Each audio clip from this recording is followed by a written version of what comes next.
আসসালামু আলাইকুম। শুভ সকাল। সবাইকে স্বাগত জানাচ্ছি আমার দেশ আজকের লিড নিউজে। সঙ্গে আছি তাহমিনা তাসির। আমাদের আজকের লিড নিউজের শিরোনাম উদ্যোক্তা ও তরুণ বান্ধব বাজেট। নিউজটি লিখেছেন এম আব্দুল্লাহ। চলুন দর্শক জেনে নেওয়া যাক আমাদের লিড নিউজটির বিস্তারিত। মার্কিন ইতিহাসবিদ ও খ্যাতিমান মোটিভেশনাল স্পিকার চার্লস বিয়ার্ডের ভাষায় বাজেট হলো একটি সুনির্দিষ্ট পরিকল্পনার মধ্যে সাজানো মানুষের আকাঙ্ক্ষা। তিনি আরো সহজ করে বলেছেন, বাজেট মানে কেবল খরচ কমানো নয়, বরং উপার্জিত অর্থকে সঠিক নিয়মে সঠিক জায়গায় ব্যবহারের একটি দূরদর্শী পরিকল্পনা। জাতীয় সংসদে উপস্থাপিত আগামী অর্থ বছরের বাজেটে মানুষের আকাঙ্ক্ষা সাজানোর একটা প্রচেষ্টা দেখা গেছে, কিন্তু উপার্জিত অর্থ সঠিক নিয়মে সঠিক জায়গায় ব্যবহারের দূরদর্শী পরিকল্পনার ছাপ কতটা আছে 2026-27 অর্থ বছরের প্রস্তাবিত বাজেটে? 97 পৃষ্ঠার দীর্ঘ বক্তব্যে এ প্রশ্নের উত্তর দেওয়ার চেষ্টা করেছেন অর্থ ও পরিকল্পনা মন্ত্রী আমির খসরু মাহমুদ চৌধুরী। নির্বাচনী ইশতেহারে দেয়া প্রতিশ্রুতি পূরণ, বিনিয়োগ ও কর্মসংস্থান বৃদ্ধি এবং ভঙ্গুর অর্থনীতি পুনরুদ্ধার করে স্থিতিশীল অর্থনৈতিক ব্যবস্থা গড়ে তোলার উপর জোর দিয়ে 2026-27 অর্থ বছরের জন্য 9,38,000 কোটি টাকার বাজেট প্রস্তাব করেছে ক্ষমতাসীন বিএনপি সরকার। অর্থ ও পরিকল্পনা মন্ত্রী আমির খসরু মাহমুদ চৌধুরী গতকাল বৃহস্পতিবার বিকেলে জাতীয় সংসদে এ বাজেট উপস্থাপন করেন। নতুন উদ্যোক্তা ও তরুণদের জন্য নানাবিধ সুবিধা দিয়ে প্রণীত বাজেটের আকার চলতি অর্থ বছরের তুলনায় 18.73% বড় হয়েছে। বছরান্তে বৃদ্ধির ক্ষেত্রে এটা রেকর্ড। প্রস্তাবিত বাজেটে রাজস্ব আয়ের লক্ষ্যমাত্রা আকাশ ছোঁয়া, অর্থনীতিবিদদের বিশ্লেষণে অবাস্তব। সঙ্গে বেড়েছে বাজেট ঘাটতিও। প্রাক্কলিত আয়ের তুলনায় ঘাটতি 2,43,000 কোটি টাকা, এটাও রেকর্ড। চলতি অর্থ বছরে রাজস্ব আদায়ের গতি প্রকৃতি বলছে এ ঘাটতির পরিমাণ শেষ পর্যন্ত 3 লাখ কোটি টাকা ছাড়িয়ে যেতে পারে। বাজেট ঘাটতি পূরণে সরকারকে ব্যাংক ও ব্যাংক বহির্ভূত উৎস থেকে ঋণও নিতে হবে অনেক বেশি। বৈদেশিক সূত্র থেকেও বড় দাগে ঋণ পাওয়ার আশা করছে সরকার। উন্নয়ন বাজেটের আকার 3 লাখ কোটি টাকা। বাজেটে উচ্চ মূল্যস্ফীতির চাপ কমিয়ে কর্মসংস্থান ও বিনিয়োগের উচ্চাভিলাষী লক্ষ্য নিয়ে শিক্ষা, স্বাস্থ্য, কৃষি ও স্থানীয় সরকার খাতকে অগ্রাধিকার দেওয়া হয়েছে। অর্থ ও পরিকল্পনা মন্ত্রী হিসেবে আমির খসরু মাহমুদ দেশের 55তম এবং তার নিজের প্রথম বাজেট উপস্থাপন করলেন গতকাল। স্পিকার হাফিজ উদ্দিন আহমদের সভাপতিত্বে এবং প্রধানমন্ত্রী তারেক রহমানের উপস্থিতিতে এই বাজেট প্রস্তাব পেশ করেন তিনি।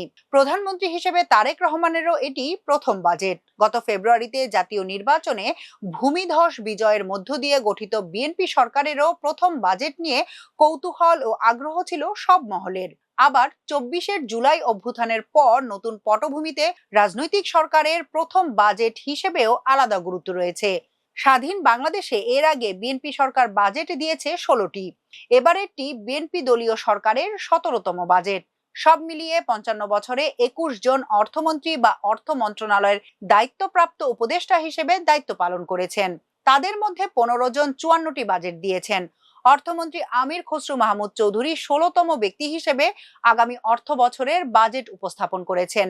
2 দশক আগে 2006 সালের জুনে সর্বশেষ বাজেট দিতে পেরেছিল বিএনপির নেতৃত্বাধীন সরকার। তখন প্রধানমন্ত্রী চেয়ারে ছিলেন বেগম খালেদা জিয়া। 20 বছরের মাথায় তারই জ্যেষ্ঠ পুত্র তারেক রহমানের নেতৃত্বাধীন সরকার বাংলাদেশের হাল ধরে 1 বছরের আয়, ব্যয় ও উন্নয়ন পরিকল্পনা তুলে ধরল জাতির সামনে। শহীদ রাষ্ট্রপতি জিয়াউর রহমান তার স্বল্পকালীন শাসনে নিজের 3টি সহ মোট 6টি বাজেটে যেসব খাতের দিকে মনোযোগ ও গুরুত্ব দিয়েছিলেন, তার উত্তরসূরি তারেক রহমানের সরকারও প্রথম বাজেটে সেসব দিকে গুরুত্ব ও অধিকতর নজর দিয়েছে। সফল রাষ্ট্রনায়ক জিয়াউর রহমানের মতোই উৎপাদনমুখী স্বনির্ভর অর্থনীতি, বাণিজ্য উদারীকরণ, বেসরকারীকরণ, পুঁজি ও বিনিয়োগের পরিবেশ তৈরি করে উদ্যোক্তাদের জন্য অনুকূল ক্ষেত্র সৃষ্টির মতো বিষয়গুলোকে সবিশেষ গুরুত্ব দিয়েছেন তারেক রহমান।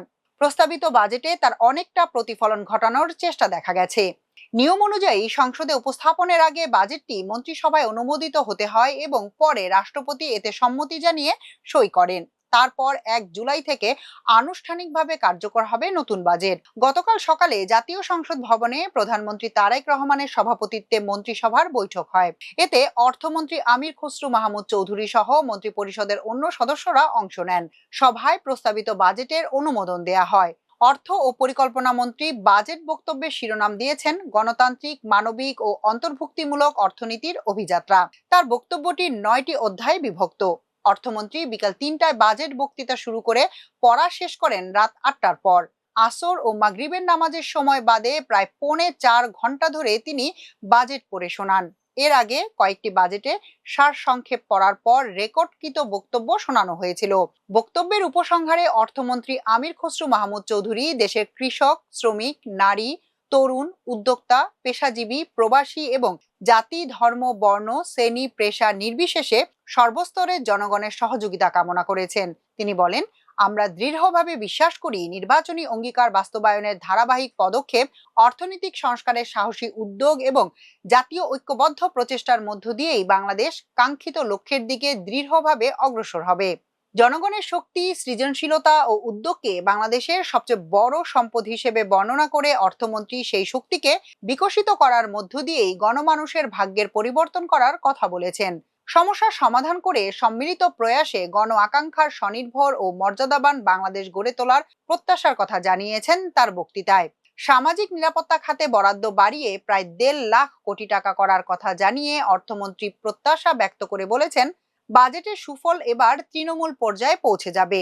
ফ্যামিলি কার্ড সহ অন্তত 8 ধরনের নতুন কর্মসূচি যুক্ত করার কথা বলা হয়েছে প্রস্তাবনায়। সৃজনশীল অর্থনীতির বিকাশ ঘটাতে চান জানিয়ে ব্যবসা বাণিজ্য সহজ করার উপর জোর দিয়েছেন অর্থমন্ত্রী। অর্থের টানাপোড়েনের মধ্যেও আগামী অর্থবছরে সরকারি চাকরিজীবীদের জন্য বাজেটে নতুন বেতন কাঠামো আংশিক বাস্তবায়নের ঘোষণা দেয়া হয়েছে। দেশের অর্থনীতি যখন উচ্চ মূল্যস্ফীতি, বিপুল রাজস্ব ঘাটতি, দেশি বিদেশি বিনিয়োগ স্থবিরতা, জ্বালানি সংকট এবং কর্মসংস্থানের অভাবের মতো বহুমাত্রিক চ্যালেঞ্জের মুখোমুখি, ঠিক সেই সময়ে জাতীয় সংসদে উপস্থাপিত জাতীয় বাজেট শুধু একটি বার্ষিক আয় ব্যয়ের হিসাব নয়, বরং তারেক রহমানের আই হ্যাভ আ প্ল্যান ঘোষণার আলোকে আগামী কয়েক বছরের অর্থনৈতিক রূপরেখা, রাজনৈতিক অঙ্গীকার এবং উন্নয়ন দর্শনের প্রতিফলন হিসেবেও বিবেচিত হচ্ছে। আগামী অর্থবছরে মূল্যস্ফীতি 7.5% নামিয়ে অর্থনৈতিক প্রবৃদ্ধিকে 6.5% উন্নতি করার পাশাপাশি অর্থনীতিতে টেকসই শৃঙ্খলা প্রতিষ্ঠার 10টি প্রধান অগ্রাধিকার বিবেচনায় রেখে বাজেট প্রস্তাব দাঁড় করানো হয়েছে বলে জানিয়েছেন অর্থমন্ত্রী আমির খসরু মাহমুদ চৌধুরী। 10টি অগ্রাধিকারের মধ্যে রয়েছে সবার জন্য সুষম ও বৈষম্যহীন উন্নয়ন, সবার জন্য মানসম্পন্ন শিক্ষা ও স্বাস্থ্যসেবা, সার্বজনীন সামাজিক সুরক্ষা, বিনিয়োগ নির্ভর কর্মসংস্থান ও উৎপাদনমুখী অর্থনীতি, বিনিয়ন্ত্রণকরণ এবং সাশ্রয়ী ও সহজীকৃত ব্যবসার পরিবেশ গড়ে তোলা, আর্থিক খাতের স্থিতিশীলতা ফিরিয়ে আনা ও পুঁজিবাজার সংস্কারের মাধ্যমে বিনিয়োগ উৎসাহ প্রদান, আত্মনির্ভরশীল জ্বালানি নির্ভরতা গড়ে তোলা, তথ্য ও যোগাযোগ প্রযুক্তির বিকাশ, প্রাণ, প্রকৃতি, পরিবেশ ও পানি সম্পদ ব্যবস্থাপনার মাধ্যমে পরিবেশ সহনশীল বাসযোগ্য ভবিষ্যৎ গড়ে তোলা এবং স্বচ্ছ, দক্ষ ও জবাবদিহিপূর্ণ প্রতিষ্ঠান ও প্রশাসনিক ব্যবস্থা কার্যকর করা। বাজেটে তরুণদের সন্তুষ্টি অর্জনের চেষ্টা লক্ষণীয়। তরুণ ও যুব সমাজের আগ্রহের দিকগুলোতে বিশেষ নজর দেওয়া হয়েছে। কন্টেন্ট ক্রিয়েটর, আউটসোর্সিং এ সম্পৃক্ত, সৃজনশীল বিভিন্ন উদ্যোগের উৎসাহী সহ প্রযুক্তি খাতে যুক্ত তরুণ যুবকদের জন্য ব্যাপক কর ছাড় ও বিভিন্ন প্রণোদনামূলক ব্যবস্থা রাখা হয়েছে। আগামী অর্থ বছরে 9,38,000 কোটি টাকার বাজেটে অর্থায়নের উৎস সম্পর্কে জানানো হয়েছে, জাতীয় রাজস্ব বোর্ড এনবিআর নিয়ন্ত্রিত কর থেকে আসবে বাজেটের 64.4% অর্থ। অভ্যন্তরীণ ঋণের মাধ্যমে নেওয়া হবে 13.5%। বৈদেশিক ঋণ থেকে আশা করা হচ্ছে 11.7% অর্থ।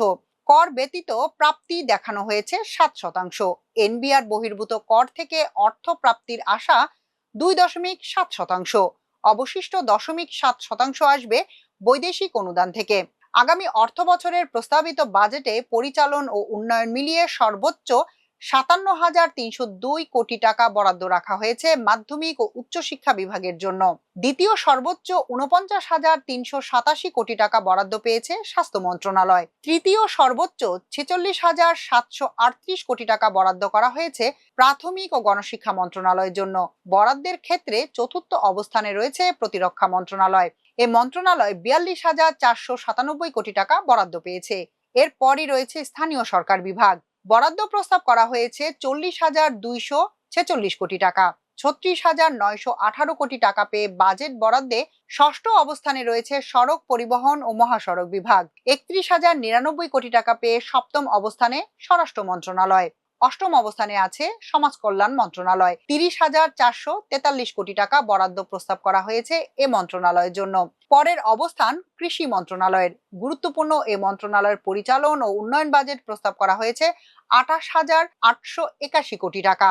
আর দশম অবস্থানে থাকা কারিগরি ও মাদ্রাসা শিক্ষা বিভাগের বাজেট বরাদ্দ 18,457 কোটি টাকা। চলতি 2025-26 অর্থ বছরের মূল বাজেট 7,90,000 কোটি টাকার। গতকাল ঘোষিত নতুন বাজেট এ থেকে 1,48,000 কোটি টাকা বেশি, অর্থাৎ 9,38,000 কোটি টাকা, যা টাকার অঙ্কে প্রায় 18.73% বেশি। অর্থমন্ত্রী এর আগে বড় বাজেট দেওয়ার পক্ষে যুক্তি দিয়েছিলেন। তিনি মনে করেন, বাজেট বড় হলে ব্যয় বাড়বে, যা প্রবৃদ্ধি অর্জনে ইতিবাচক ভূমিকা রাখবে। গতকালের প্রস্তাবিত বাজেটে আগামী অর্থ বছরে মোট দেশজ উৎপাদনের প্রবৃদ্ধির লক্ষ্যমাত্রা ধরা হয়েছে 6.5%, আর মূল্যস্ফীতির লক্ষ্যমাত্রা ধরা হয়েছে 7.5%। বর্তমানে এ হার 9.4%। বাজেটে আগামী অর্থ বছরে রাজস্ব আয়ের লক্ষ্যমাত্রা নির্ধারণ করা হয়েছে 6,95,000 কোটি টাকা। 6,150 কোটি টাকা অনুদান পাওয়া যাবে ধরে নিয়ে এবার মোট আয়ের লক্ষ্যমাত্রা 7 লাখ কোটি টাকার বেশি। 7 লাখ কোটি টাকা মোট আয়ের লক্ষ্যমাত্রার মধ্যে এনবিআর কে একাই আদায় করতে হবে 6,04,000 কোটি টাকা। সংস্থাটি 2024-25 অর্থ বছরে আদায় করেছিল 3,70,000 কোটি টাকা। আগামী অর্থ বছরে সুদ বাবদ বরাদ্দ রাখা হয়েছে 1,27,000 কোটি টাকা। যদিও অর্থ বিভাগ হিসাব করেছিল আগামী অর্থ বছরে সুদ খাতে 1,58,000 কোটি টাকা লাগতে পারে। অভ্যন্তরীণ ও বৈদেশিক উৎস থেকে সরকারের নেয়া ঋণের বিপরীতে এ সুদ দিতে হবে। সুদ ব্যয়কে বলা হয় বাধ্যতামূলক ব্যয়। আগামী অর্থ বছরে জিডিপির আকার ধরা হয়েছে 68,30,024 কোটি টাকা। এবার বাজেট ঘাটতি হবে অনুদান বাদ দিয়ে জিডিপির 3.6%, অর্থাৎ 2,43,000 কোটি টাকা। কর প্রশাসনের দক্ষতা বৃদ্ধি এবং অটোমেশন জোরদার করা হবে। আয়কর ও মূল্য সংযোজন করের আওতা বৃদ্ধি ও কর অব্যাহতি সংস্কৃতি থেকে ধীরে ধীরে বেরিয়ে আসতে চায় সরকার। বাজেটে সাধারণ করদাতাদের জন্য কিছু স্বস্তির ব্যবস্থাও রাখা হচ্ছে। প্রস্তাব অনুযায়ী ব্যক্তি শ্রেণীর করমুক্ত আয়সীমা 3,50,000 টাকা থেকে বাড়িয়ে 3,75,000 টাকা করা হয়েছে। নতুন বাজেট বাস্তবায়িত হলে হৃদরোগের চিকিৎসা খরচ কমতে পারে। যেমন হার্টের রিং এর যোগানদার পর্যায়ে 10% কর প্রত্যাহারের কথা বলা হয়েছে বাজেট প্রস্তাবে। এতে প্রতিটি রিংয়ে 20,000 টাকা পর্যন্ত খরচ কমতে পারে বলে ধারণা করা হচ্ছে। কিডনি সমস্যাজনিত রোগীদের ডায়ালাইসিস ফিল্টার আমদানিতে 15% ভ্যাট ও 5% অগ্রিম কর তুলে দেওয়ার প্রস্তাব আছে বাজেটে। এতে ডায়ালাইসিস বাবদ প্রত্যেক রোগীর খরচ 800 টাকা পর্যন্ত কমতে পারে বলে জানা গেছে। শারীরিকভাবে বিশেষ চাহিদা সম্পন্ন ব্যক্তির ব্যবহারের জন্য আমদানি করতে হয় এমন 15টি পণ্যের অগ্রিম আয় 2% থেকে 1% করার প্রস্তাব আছে বাজেটে। এছাড়া মৃতদেহ সংরক্ষণের জন্য মর্চুয়ারি আমদানিতে আমদানি শুল্ক 25 থেকে কমিয়ে 1% করার ঘোষণা দেওয়া হয়েছে। এখনকার মতো এ পর্যন্তই। সবাই ভালো থাকুন, সুস্থ থাকুন আমার দেশের সঙ্গে। চ্যানেলটি ভালো লাগলে সাবস্ক্রাইব করুন। আল্লাহ হাফেজ।